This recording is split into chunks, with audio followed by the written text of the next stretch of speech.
तो जी आज हमने स्टार्ट करना है चैप्टर नंबर 1 की एक्सरसाइज 1.2। तो उसका क्वेश्चन नंबर 1 है, from the following matrices identify unit matrix, row matrix, column matrix and null matrix. ठीक है, तो पहली चीज़ तो ये वाले क्वेश्चन सॉल्व करने के लिए आपको अच्छे से टाइप ऑफ मैट्रिसेस पता होने चाहिए कि हमारे पास कौन कौन सी डेफिनेशंस हैं और मतलब किस किस में क्या क्या कंडीशंस पाई जाती हैं। ठीक है, तो हम स्टार्ट करते हैं। देखें, यहाँ पे सबसे पहले हमारे पास जो ए मैट्रिक्स है, ए इज इक्वल टू 0 0 0 0। तो अब आपको पता होना चाहिए ऐसा मैट्रिक्स कौन सा है जिसके अंदर तमाम जो एंट्रीज होती हैं वो ज़ीरो होती हैं। ठीक है, तो ऐसा मैट्रिक्स जिसमें तमाम एंट्रीज ज़ीरो हों वो हमारे पास नल मैट्रिक्स या ज़ीरो मैट्रिक्स कहलाता है। ठीक है, जैसे कि मैंने लिख दिया यहाँ पे नंबर 1 ए हमारे पास क्या है, कौन सा मैट्रिक्स है, नल मैट्रिक्स है। ठीक हो गया। नेक्स्ट देखिए बी इज इक्वल टू 2 3 4। तो ऐसा मैट्रिक्स जिसके अंदर सिर्फ एक रो मौजूद हो, सिर्फ एक रो मौजूद हो, तो वो मैट्रिक्स हमारे पास कौन सा कहलाता है, रो मैट्रिक्स कहलाता है। ठीक है, जैसा कि मैंने यहाँ पे मेंशन कर दिया कि बी जो है, बी मैट्रिक्स हमारे पास क्या है, रो मैट्रिक्स है। एक और चीज़ बच्चों यहाँ पे ना, मतलब ये और चीज़ों को भी बाकी भी जो मैट्रिसेस हैं उनको भी ये शो कर रहा है, लेकिन हमारे पास जो यहाँ पे क्वेश्चन में गिवन है ना कि हम लोगों ने कौन कौन से मैट्रिक्स देख कर बता रहे हैं, तो जस्ट आपने उन्हीं चीज़ों को फोकस करना है। ठीक है, तो नेक्स्ट देखिए C इज इक्वल टू 4 0 6। तो अब ये कौन सा ऐसा मैट्रिक्स है जिसके अंदर सिर्फ एक कॉलम पाई जाती है, तो बताए हमें ऑब्वियस है कि जस्ट जो कॉलम मैट्रिक्स है उसमें सिर्फ एक कॉलम पाया जाता है। ठीक हो गया, तो यहाँ पे मैंने लिख दिया कि C जो है वो हमारे पास कॉलम मैट्रिक्स है। नेक्स्ट देखिए D इज इक्वल टू 1 0 0 1। तो ऐसा मैट्रिक्स जिसमें डायगोनल एंट्रीज जो है वो 1 1 हो और बाकी जो नॉन डायगोनल एंट्रीज हैं वो 0 हों, तो वो मैट्रिक्स हमारे पास क्या कहलाता है, आइडेंटिटी और यूनिट मैट्रिक्स। ठीक है, नेक्स्ट है E इज इक्वल टू 0। अब इसमें सिर्फ एक ही एंट्री है, कॉलम और रो हर लिहाज से ये एक ही है। देखें तो हमारे पास ऐसा मैट्रिक्स जिसमें सिर्फ ज़ीरो ही एंट्रीज पाई जाती हों, तो वो मैट्रिक्स क्या कहलाता है, वो नल और ज़ीरो मैट्रिक्स कहलाता है। ठीक है, नेक्स्ट देखें F इज इक्वल टू 5 6 7। तो ऐसा मैट्रिक्स जिसमें सिर्फ एक कॉलम पाया जाता हो, तो वो मैट्रिक्स हमारे पास क्या कहलाता है, कॉलम मैट्रिक्स कहलाता है। आई होप आपको इसकी अच्छे से समझ आ गई होगी। ठीक है, तो नेक्स्ट क्वेश्चन देखिए, क्वेश्चन नंबर 2 है, from the following matrices identify.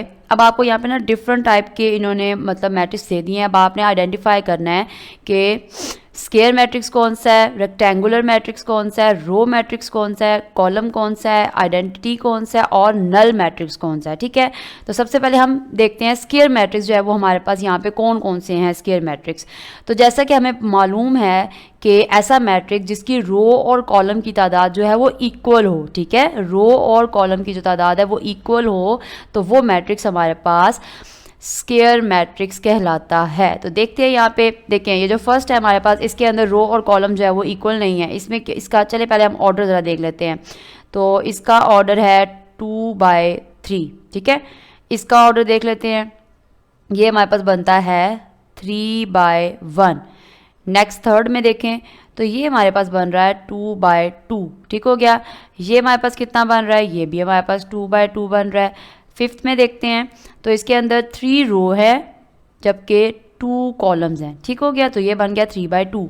Next इसमें देखते हैं जी, ये हमारे पास बनता है 1/3। क्यों, क्योंकि इसमें एक रो है और 3 कॉलम है। ठीक है, नेक्स्ट इसको देखें तो ये बन जाता है हमारे पास, इसमें 3 रोज हैं और एक कॉलम है इसमें, तो ये हमारे पास बन रहा है 3/3 का। देखिए इसमें कितनी रोज हैं, 3 रोज हैं इसमें। ठीक है, जैसे कि हमें दिख रहा है 3 रोज हैं और 3 ही कॉलम मौजूद हैं। ठीक हो गया, नेक्स्ट इसके अंदर देखें, इसमें भी हमारे पास 3 रो हैं और कितने कॉलम है, 2 कॉलम है, तो ये भी बन जाएगा 3/2। ठीक हो गया, अब हम चेक करते हैं स्केयर मैट्रिक्स। तो हमारे पास कौन कौन सा स्केयर मैट्रिक्स बन रहा है, एक हमारे पास ये वाला स्केयर मैट्रिक्स बन रहा है, क्योंकि ये 2/2 है तो हम लोग साथ में लिख देते हैं इज इक्वल टू, सबसे पहले हमारे पास थर्ड वाला बन रहा है। ठीक है, नेक्स्ट देखें ये भी 2/2 है।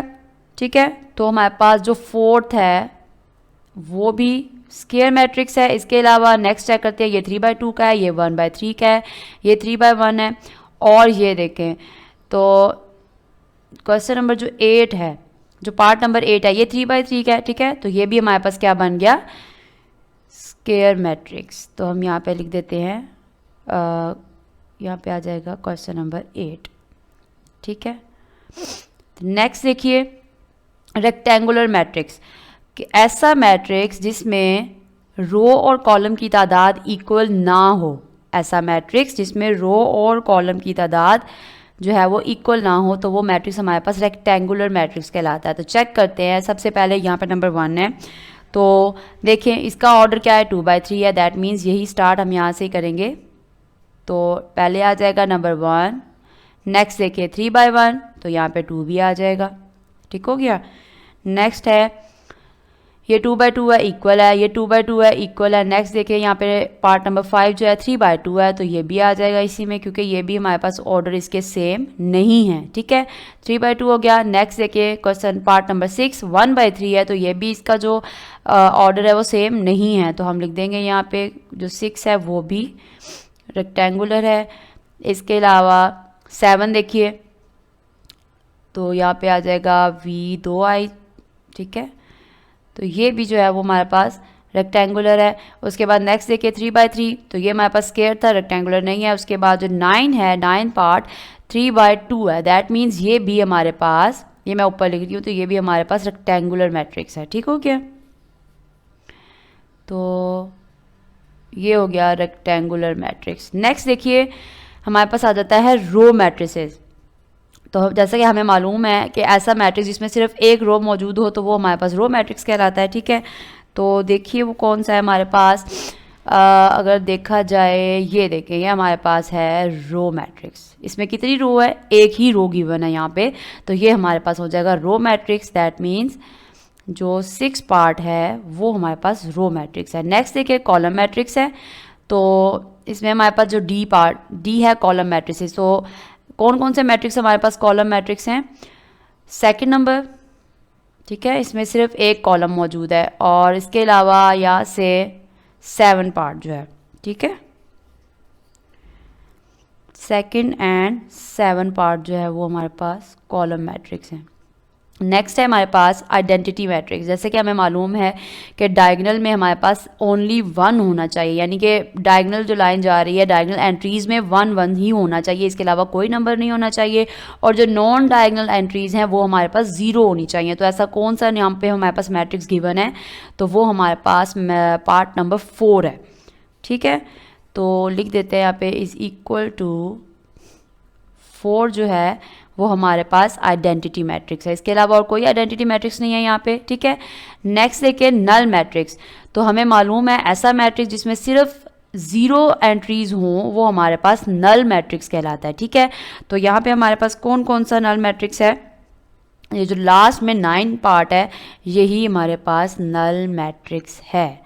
ठीक हो गया, आई होप आपको इसकी समझ आ गई होगी। तो नेक्स्ट क्वेश्चन देखते हैं, question number 3, from the following matrices identify diagonal, scalar and unit या आइडेंटिटी मैट्रिक्स। तो अब आपने कौन कौन से बताने हैं, हमने यहाँ पे बताने हैं डायगोनल, स्केलर एंड यूनिट या फिर आइडेंटिटी। यूनिट और आइडेंटिटी दोनों का मतलब एक ही है। ठीक है, तो अब हमने 3 मैट्रिसेस बताने हैं। तो पहली चीज़, तो अब हम स्टार्ट करते हैं, यहाँ पे हम लोग डायगोनल से यहाँ से स्टार्ट करते हैं। देखें हमारे पास डायगोनल की डेफिनेशन क्या होती है कि हमारी जो डायगोनल एंट्रीज होती हैं उसके अंदर एटलीस्ट कोई एक नॉट ज़ीरो एंट्री होनी चाहिए। ठीक है, एटलीस्ट कोई एक नॉट ज़ीरो एंट्री होनी चाहिए, और जो नॉन डायगोनल एंट्रीज होती हैं वो हमारे पास हर हाल में 0 होनी चाहिए। ठीक है, 0 के अलावा और कोई भी नंबर नहीं होना चाहिए। तो लेट्स सी, हमारे पास अगर हम ए देखते हैं तो क्या ये कंडीशन फुलफिल नहीं कर रहा हमारे पास डायगोनल की,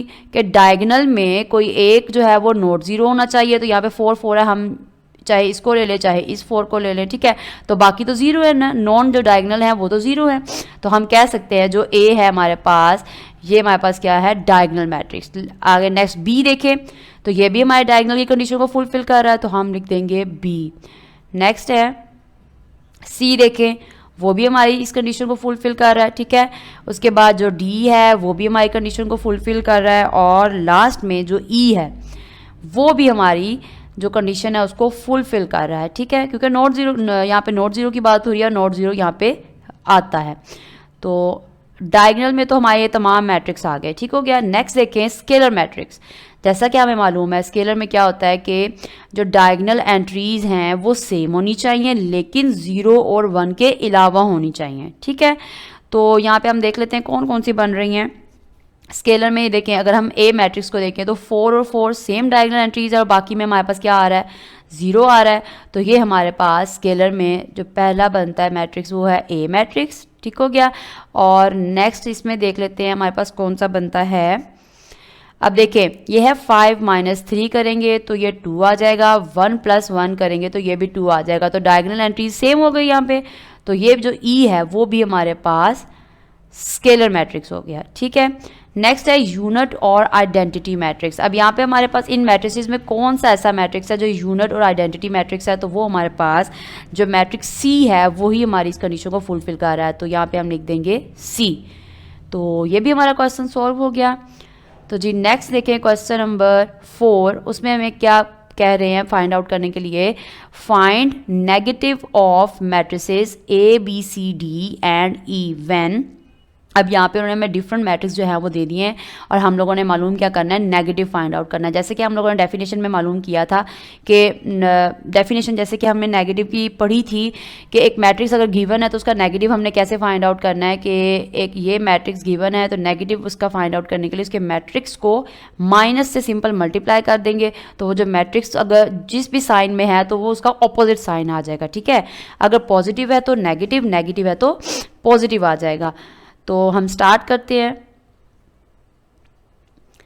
तो देखें यहाँ पे हमारे पास जो पहला मैट्रिक्स है A = 1 0 1, ठीक हो गया। तो इसका हम लोग नेगेटिव फाइंड आउट करते हैं। तो ये -A = मैं डायरेक्ट यहाँ माइनस कर रही हूँ, ठीक है। तो जब हम लोगों ने 1 को माइनस से मल्टीप्लाई किया तो ये बन जाएगा -1।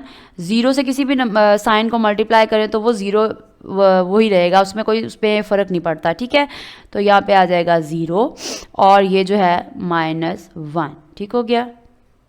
तो ये हो गया हमारे पास एक मैट्रिक्स का सॉल्व हो गया। नेक्स्ट है हमारे पास B =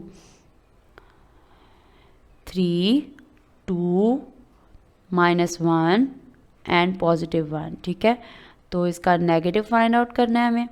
-B = तो देखते हैं हमारे पास पहला क्या है, 3 है। तो जब माइनस से मल्टीप्लाई किया तो -3 हो गया। नेक्स्ट है 2, +2 है तो ये हो जाएगा -2। उसके बाद है -1 है तो ये हो जाएगा +1 और ये +1 है तो ये हो जाएगा -1, ठीक हो गया। तो ये भी हमने फाइंड आउट कर लिया। नेक्स्ट है हमारे पास C = ये है हमारे पास 2 3 6 एंड 2। तो इसका हम लोग नेगेटिव फाइंड आउट करते हैं। -C =